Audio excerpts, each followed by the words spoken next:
Hey, what's up, guys, and welcome back to another Real Madrid review. Liverpool 1, Real Madrid nil. First of all, apologies for this late upload. I'm literally recording on the day of the Rayo Vallecano game.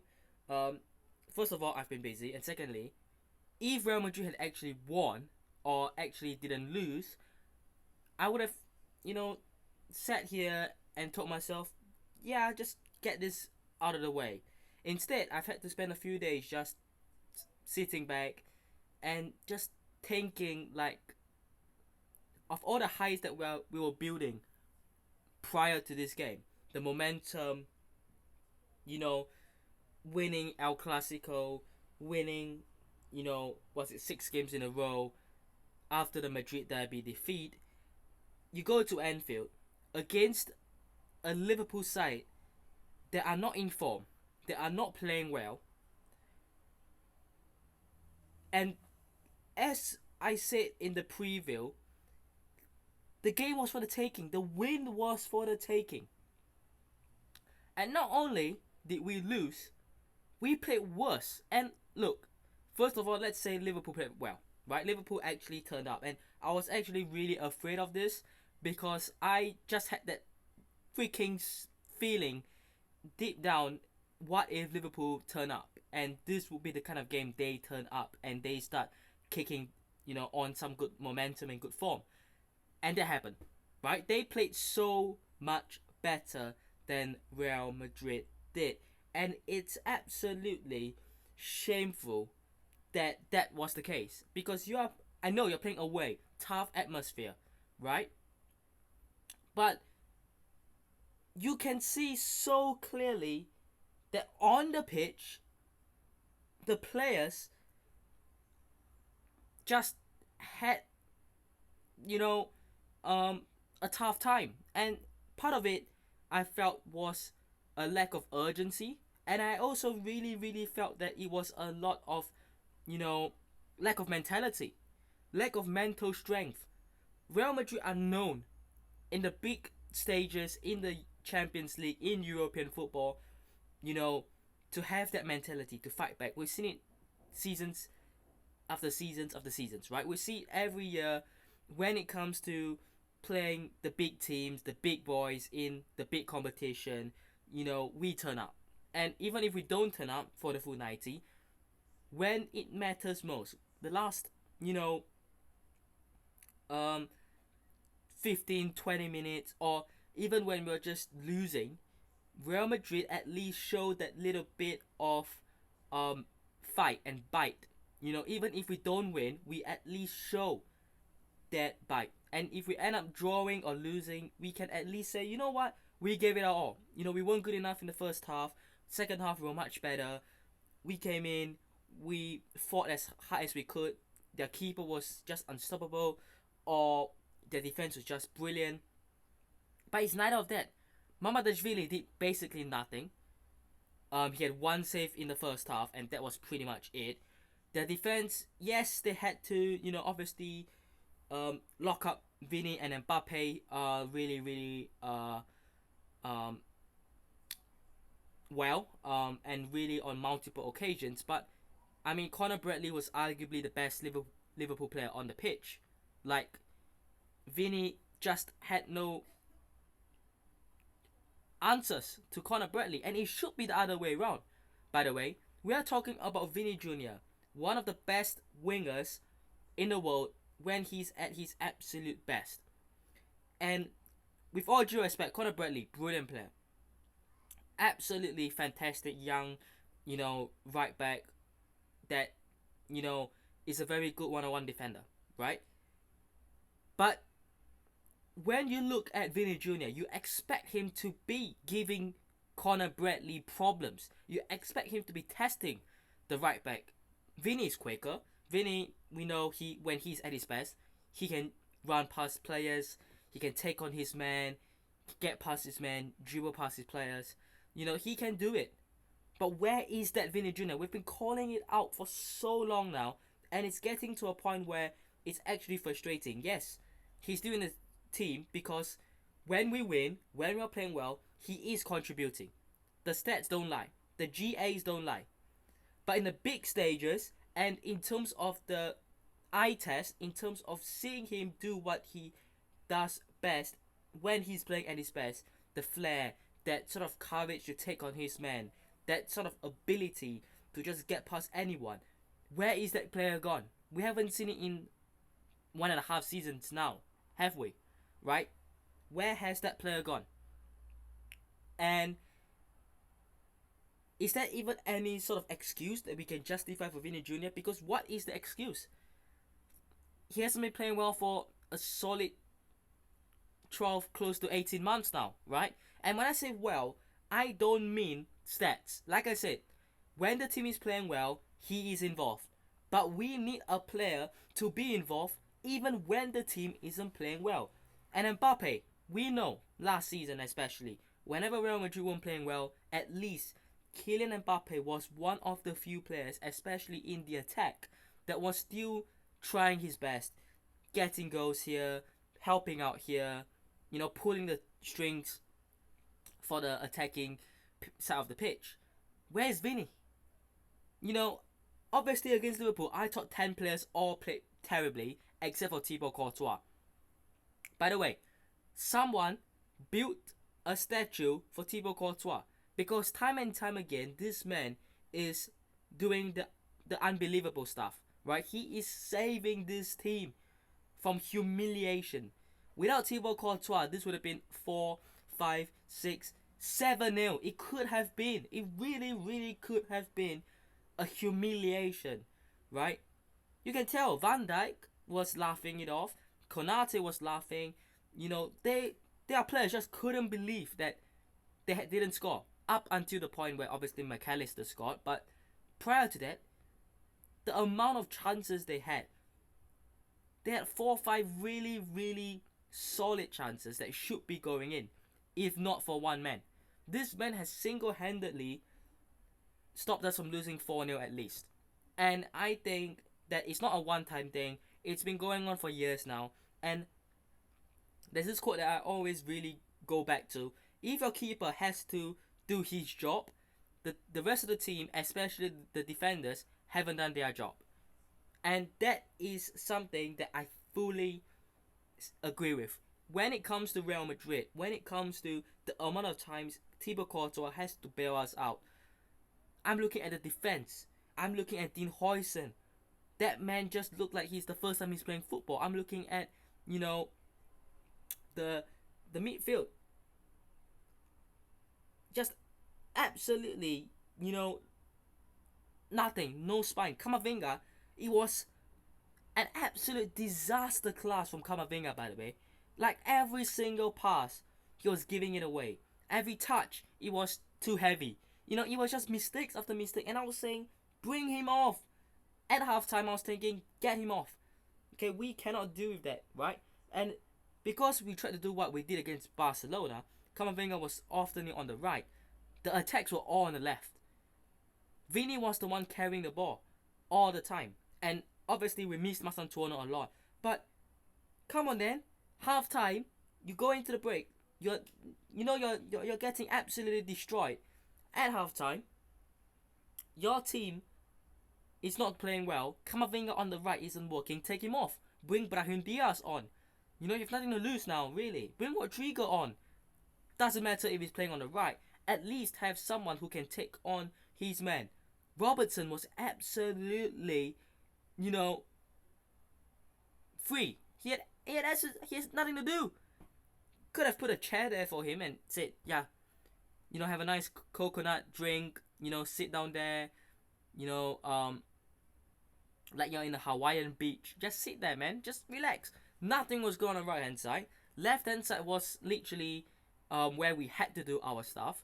And Vinny Jr. was getting, doubled, tripled on by Liverpool players. It was a 1v2, 1v3, and even when it was a 1v1, Conor Bradley got the most and the better out of him most times. That is unacceptable, right? And then we missed a striker presence. Look, Mbappe, like I said, brilliant player. Nothing to do today, or at least against Liverpool. And it wasn't because he didn't play well. The whole team didn't play well. Let's be real. But it wasn't down to him. To say. Um, but we needed a physical presence in the box. When you have got Van Dijk and you've got Konate as your centre back duo, and in front of them you have literally got a packed midfield and defense. Like they were throwing a lot of bodies, especially in the middle of the pitch. So Gravenberg was protecting, Soboslai was getting in there, McAllister was in there, Ekatike was dropping deep, Florian Wirtz was coming in as well. They had so many bodies back, and it wasn't like they were just playing a 10 men at the back, but they were very well organized and structured through the middle, and they were forcing the play onto the left because they know that if Mbappe doesn't get much of the ball, he can't do anything. We didn't have anyone on the right, so that was just whatever, and then everything had to go through the left.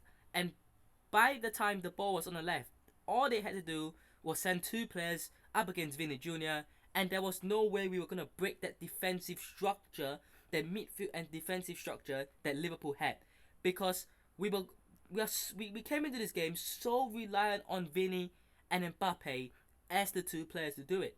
And when they don't do it, what's going to happen? Nothing. So I'm absolutely furious. At the same time, I'm also frustrated. And Xabi Alonso has to take blame.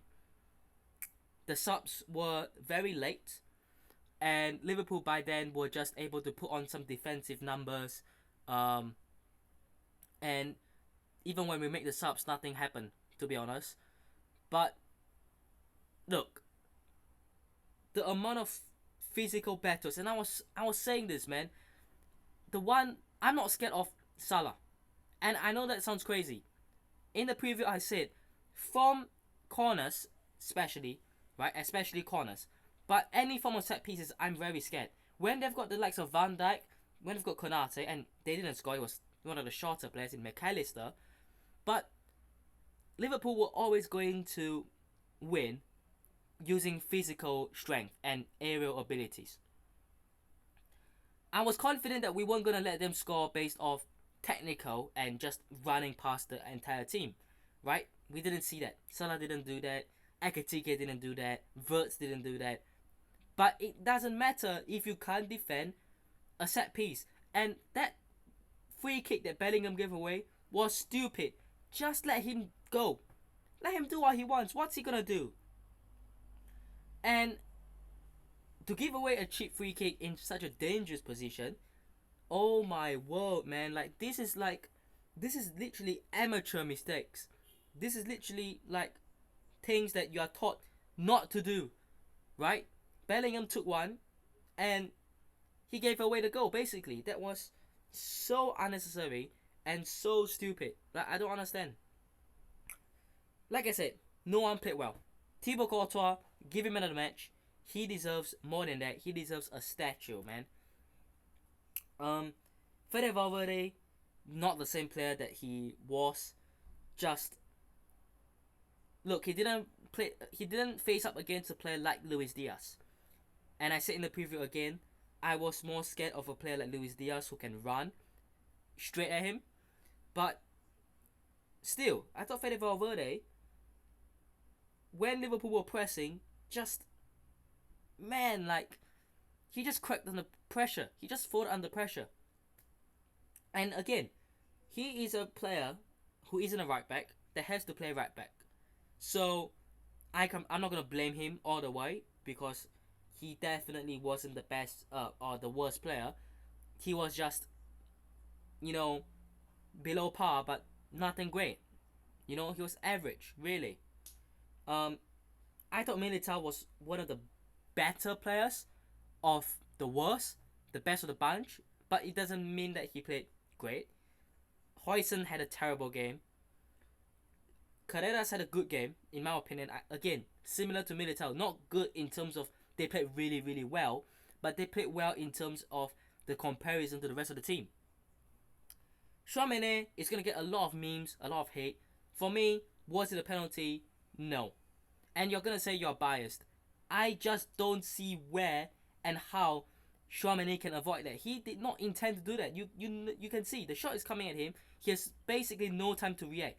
If he moves his arm anyways, people will say he intentionally blocked it. So he had to try to fold it and hide it where it was, and unfortunately it hit there, right? Camavinga, probably the worst player that started. I just don't know why starting Camavinga, especially when we knew we were gonna play him on the right wing. I just don't understand why we thought that would work, and why no changes were made earlier. At halftime, we all saw Camavinga was having a terrible game. Arda Güler, I'm gonna cut him some slack, but he is once again in a big game. We've seen it in El Clasico. We've seen it today against Liverpool. I keep saying today against Liverpool, of course. That's what I meant. When he plays the big teams, physically it just isn't there, and technically there's no one around him to support him. And I'm not gonna blame him because what else is he supposed to do? Vinny, terrible. Picked up a yellow card early. I know he had to do it, but that put him on the back foot. You know, he had to be careful. He couldn't really keep up with Conor Bradley, who was just able to run past him, because any sort of pulling of shirt, any sort of foul, second yellow, sent off, right? But terrible. Bellingham gave away the free kick, got a yellow card, gave away the goal. Wasn't great. Had a shot early in the first half. Good save. Mamad really the only real opportunity we had. He gave it his all. I'm not gonna say he was the worst player because he gave away the foul that led to the goal, but certainly was dragged down as well. He had to do that. He had to do that foul, not because he had to do it, but he had to do it because he was frustrated. That's what I meant. He was so frustrated, he was just like, screw this. You know, Camavinga was having a bad game. Chouameni was having a bad game. Like, the midfield was playing so poorly that Liverpool were just bypassing their midfield, and he had to track back and just take one for the team. And I don't think that was a smart decision. Ultimately, it proved not to be. But for him, at that moment, he had to do it. Even though I'm trying to say. And Mbappe, nothing going for him. No service. When he had the ball, you know, he tried to link up with Vinny, but then Vinny just does nothing. So it kind of screwed Mbappe over. You know, I think Mbappe has to get to a point where he's just not unselfish. He's more selfish. You know what I'm saying? Like, I know he's constantly trying to get Vinny involved, trying to, you know, link up, and sometimes he probably has to because he can't do it all alone. But man, like, Mbappe's only source of output in terms of someone who can link up with him seems to be Vinny Jr. And are we seeing that? Are we seeing Vinny Jr. giving that sort of output that he should be in big games? Because we are not. And that has been proven time and time again. Anyways, look, Liverpool deserved this win. They were by far and clearly the better team. We need to regroup. We've got Rayo Vallecano later on today. We have to step up the performance and we have to play well because we've got 5 away games next, right? We've got Rayo Vallecano, Elche. I think we've got Girona as well. And then I think we've got Athletic Club. And then, if I'm not wrong, we also had Olympiacos, right? The next time we're playing at home will be the 7th of December. That is a good month away, right? We're playing 4 away games in the next month, and they are all tough grounds to go to. Elche, very tough. Olympiacos, you're literally going to one of the toughest countries in terms of the footballing fans. Greek fans, they are absolutely gonna be crazy over there in terms of the atmosphere. Girona away, you would expect Real Madrid to win that, but who even knows? Athletic Club away has been a very tough place for Real Madrid to go to in recent seasons. And then, you know, then you go back home. But until then, the next sort of 5 games away from home We have to win all. Really, we have to win all because look, in La Liga things do look alright, right? Top of the league, um, currently by 4 points because Villarreal have won and have climbed to second, but Barcelona plays Celta Vigo away. And if both teams win, we'll be top by 5. But we have to do our job. Go out there, get the win. Don't care whether it's a good, high scoring win or not. Just win. And then we go into the break 5 points clear of Barcelona. We are 9th in the Champions League table now, which isn't great, but you know, it's obviously very close, right? One win can get you back in the top 4, and one defeat will send you back to 15th or whatever. So it's a very, very close table in the Champions League. But La Liga, we have to set our mark our territory and set our dominance there because we have to show that, you know, we have the bite in us. And it's still early on in the Xabi Alonso era. I'm absolutely not worried in terms of Xabi Alonso as a manager, as a coach, but the players, that mentality, that lack of urgency, that let's give up, is just not good enough. But yeah, let me know what thoughts are down below. Hope you guys have enjoyed today's video. Hit the notification, subscribe to the channel on already, and I'll see you guys in the next one. Peace.